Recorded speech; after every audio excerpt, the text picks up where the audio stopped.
Well, hey guys, in this episode, we're going to convince you why you should stop buying digital games.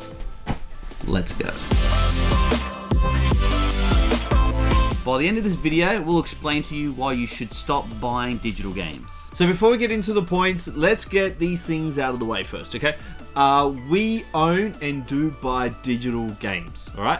So don't think we don't, we actually do, but we always would prefer physical copies. And another thing, obviously there's a lot of pros in owning digital copies. Number one, like you don't get them lost, like you're not gonna lose it, which is actually really cool. And a lot of the times you find some great bargains on their digital store. So we don't care if you're gluten-free, fat-free, vegan-free, dairy-free. Free. We don't care if you buy any of those things, but if you buy another digital game, I'm coming for you. What? Serious. But on all seriousness, let's have a look at some of the points about why we should stop buying digital games. So the first issue that we have with digital games is that the moment one or two members of your family, for example Nintendo Switch, are playing offline games, it actually will kick you off the server if both of you are playing a downloaded game. So we had the other day, my son was playing Minecraft, I went on to play a game that I bought digitally and it got kicked him off playing, which is very, very frustrating.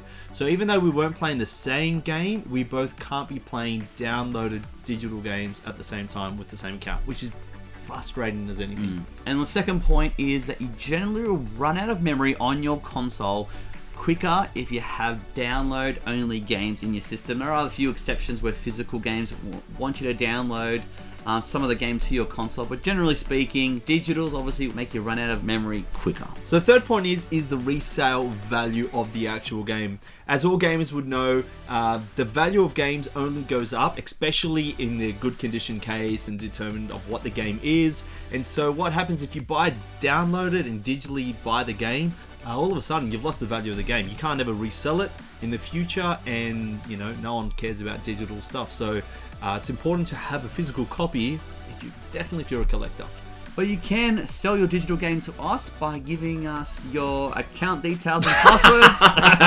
And we'll buy the games off where are you going with this? Next point is collecting. While digital copies might be more convenient, there is nothing better than seeing your game collection expand.